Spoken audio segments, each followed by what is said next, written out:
a nonprofit advocacy group for the St. Johns River. And our mission is to help protect the river.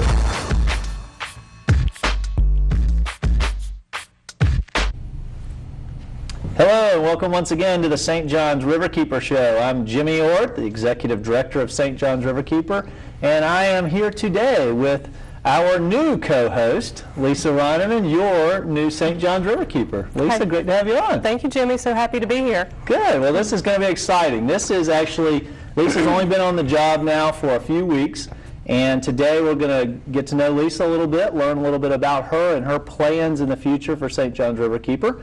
But before we do that, Lisa, I always like to start off the show where we talk a little bit about who St. Johns Riverkeeper is, what we do, because a lot of viewers out there may not know that much about us. Can you tell a little bit about the organization and what we're all about? Sure, Jimmy, I'll be happy to. The St. Johns Riverkeeper, we are a membership-based organization that focuses on protecting and celebrating the St. Johns River. We provide a voice for the river as well as all of our members who enjoy getting out on the water to make sure we do everything in this that we can do to protect her, to make sure that people are treating her the way she should be treated, and just have a good time out on the water. That's great. Well, one of the things you mentioned, membership-based group, I think that's critical to mention here right now. As you'll see up on the screen, and as we do a wide shot, both of us are in it, you'll see the sign behind us where we do have our website right here, prominently displayed. And I would encourage you to go to the website. There's a lot of information about St. Johns Riverkeeper, about the St. Johns River, but also about how you can get involved. I think that's critical. We talk about this on the show all the time about how important it is for citizen involvement. And one of the ways you can do that is obviously by becoming a member of St. Johns Riverkeeper. We are privately funded, so we're funded by all of you out there, by businesses and by private foundations. We don't receive any government funding, so we are really your voice for the river, and we're funded by you. So I encourage you to get involved. And even if you don't decide today you're going to join, I hope you'll learn more about what we do and learn about ways you can get involved. One of the ways, Lisa, is being river friendly, and next month is actually River Month, and a great time to start that, so you can go and learn more about that on the website. Okay, Lisa, well now it's time to talk about you. I think everybody's very excited. It obviously was a sad time to see Neil leave. Neil, the St. Johns Riverkeeper, your predecessor, had been here with the organization for 9 years. I think most people would agree did a great job, but he set a great foundation for you to take over and continue that effort. And tell us a little bit about yourself and why you wanted to take on this responsibility. And it is an awesome responsibility, and it's one I don't take lightly. I had the pleasure of working closely with Neil. I met Neil almost 8 years ago and was a huge fan and was heartbroken when I heard he was stepping down, but very excited about an opportunity to be a bigger part of the organization. I've had the opportunity to work with the St. Johns Riverkeeper, but when I was in city government, both as a member as well as a member of the water policy team, really looking at policies that could hurt the river and trying to do what we can to avoid those decisions, as well as bringing on good decision making and advocating for good decision making at local and state levels of government. As I mentioned, it is an awesome responsibility, being the voice for the river, being a protector of the river, because there's so many issues out there, and that's really what attracted me to this position, because there are so many issues. I want to be a part of having our voice, putting a stake in what's going on so we can avoid some of the pitfalls that could happen if we don't get out there engaged.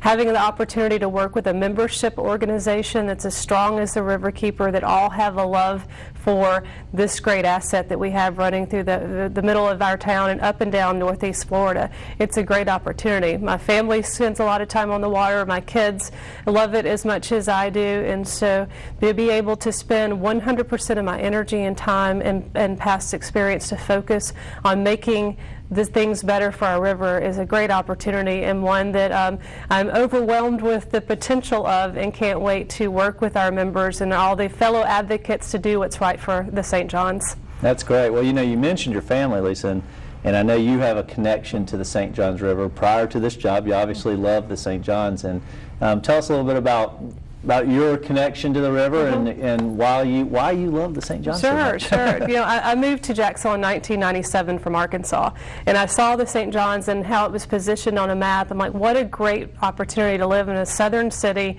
that's surrounded by water. But seeing on a map doesn't do it justice. The first day I drove in back in April of '97 and saw the St. John's for the Fuller Warren Bridge, it's amazing that we have a gorgeous city on this massive waterway, and all the tributaries and the opportunities for kayaking and canoeing and hiking. Kayak is my boat of choice. However, I never turn down a boat ride. I love to get out on the water.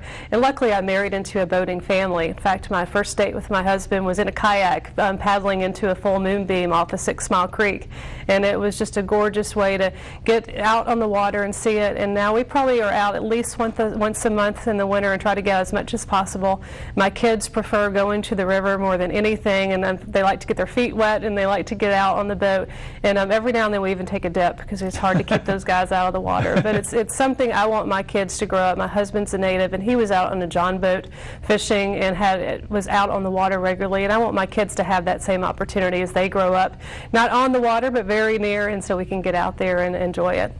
Well, and I agree with you. Having a young child myself, I think that's one of the reasons that I think we do this kind of work. Right. Obviously, you don't do it to enrich yourself financially. You do it to enrich yourself spiritually and to feel like you're making a difference. And I do know that one of my motivations, and I know yours as well, is our children, and being able to provide those experiences in the future where they don't have to worry about jumping in the water, whether it's safe or not, where they don't have to worry about eating a fish that they might catch out of the river.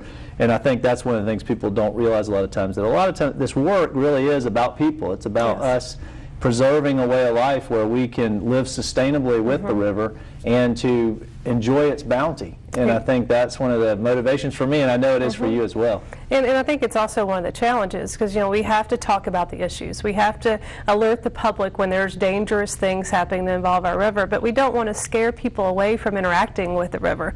I ran into someone the other day that was, said, we don't go down to the river, it's brown. We're not good, and we're like, but it's brown for a reason, and we need to talk about all of the good things while making sure people love it and they become good stewards, but they have to understand the challenges and the dangers that are out there, so we can all work as a community to voice our concern and make change. Right. Well, that's a good point. We've talked about on this show so many times about the issues, and we're going to talk about some more in just a minute. But I do think it's important for the public to understand, yes, our river's sick. There's no question about it. It's facing some serious threats, and it's also currently, there's some real challenges, like you said, and some dangers about interacting with it. In some cases, like in the tributaries, where the fecal coliform bacteria counts are so high, there is actually a human health risk. Right. But I think the thing I always tell folks, Lisa, is that our river's not dead, though. It might be sick, but it's not on life support, and it's certainly not dead. And that there's a lot of hope for us. I think that we have not crossed that point of no return. We have an opportunity to restore its health. It just takes the will of the people. We have to be willing to invest in this river and to make some sacrifices, of course, but we really have to be willing to do what it takes to preserve the river. And I think that we've always said this, the river is our greatest asset in Northeast Florida, and that if we have a clean and healthy river, it'll pay off in spades. We will actually benefit financially, but also our quality of life will be enhanced.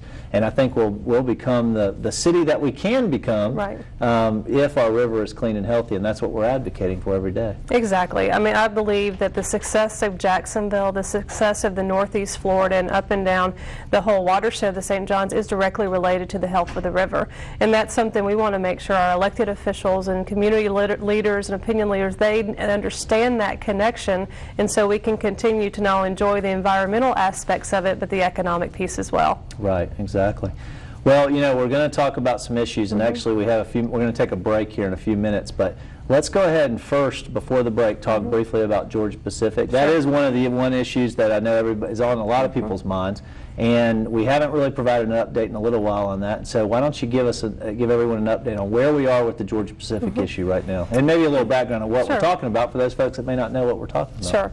The Georgia Pacific, they're located in Palatka. They have a paper mill there, and they have been discharging into Rice Creek for, I guess, the life of the plant, which is many years, it's decades old. Back to the 40s. Back to the 40s. So it is a significant provider of jobs in Palatka. It's one of their biggest economic contributors in the community.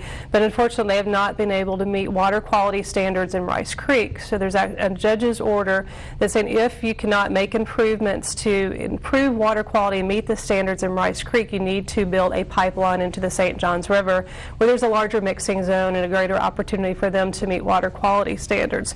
Obviously, a pipeline to St. Johns River is not something that sounds like a good solution. We're not supportive of the pipeline. However, the pipeline is under construction, and so it's under construction. We have very few tools available to us to stop that construction. So we're continuing a conversation that Neil, my predecessor, started with the Florida Department of Environmental Protection. It's DEP's job to issue the permit for what's going into the pipe, and so we're very hopeful that we can have a conversation, put additional safeguards onto making sure what's going into the pipe is not going to have a harmful effect on the St. Johns River.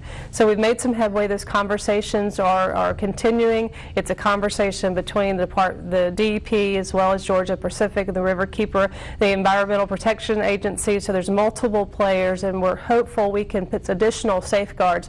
But if not, we're going to look at all options we can to make sure we do not put anything in the pipe that's going to be harmful for the St. Johns River. Well, and I think that's the thing is we need to make sure the public understands is we still don't really like the idea of the pipe. Right. Because there's some concerns about the mixing zone going in, which we won't go into right now, but I think the ultimate, the real issue is what, as you mentioned, goes into the pipe, and that's what we're focused on, and we've always been focused on, is making sure that clean water is coming out of that pipe. Whether it's in Rice Creek, we don't want dirty, polluted water going into Rice Creek either. So this has always been about cleaning up the effluent. And as you mentioned, we do feel that there has been progress made. And fortunately, as we've talked on the past shows, we have some great experts that are helping us to understand this issue, to look at all of the options that are available. And I'm hopeful that in the next couple of months, we'll come on this show and we'll tell everyone that we've got a permit that actually means that the pollution problems that we've been concerned about have been addressed and resolved, and that we can move on to the next issue and claim victory. And I think that would be a great place to be. We've asked Georgia Pacific to go above and beyond, and that's something we need to show that they're doing everything they can to make sure that clean water is going to that pipe. So we're hopeful. The construction will be completed on the pipeline this summer, and so the clock is ticking, but we're having very aggressive and deliberate conversations with our experts in there to see what we can do to provide clean water in the pipe. Right.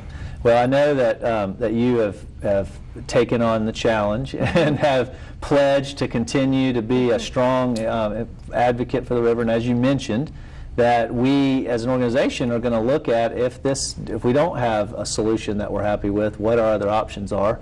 And we're looking at all the options that are on the table, whether it be legal. But I think the bottom line is that we're going to try to work as hard as we can to make sure what's coming out of that pipe is clean.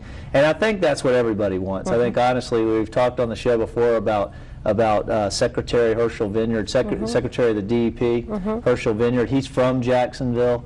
He knows the importance of the river to this community, and I think he's trying to do everything he can also to make sure that it's clean. Well, exactly. And Secretary Vineyard, he orchestrated a meeting between the St. Johns Riverkeeper, our experts, as well as Georgia Pacific and DEP's experts just last week. And so the fact that he set it a very long meeting, a very long discussion, he wants to make sure that we can come to a conclusion that we do feel like they're going above and beyond. So I appreciate his help in making sure this conversation continues. Absolutely. And as we mentioned, experts, I do want to thank, we've had Dr. Quentin White from JU has been very helpful to us, and also Dr. Lucy Sonnenberg, who's a chemist at JU that has really been a real asset because she has a lot of expertise in pulp and paper industry and has been a great help to us on this. So we have great experts that are helping us try to find some solution to this. And like I said, I hope on the next show we're going to come on here, or maybe the following show, and we're going to be able to say that this issue is resolved and all of the concerns that we have shared with you about dioxin and chronic toxicity and some of these complicated pollution issues have been resolved.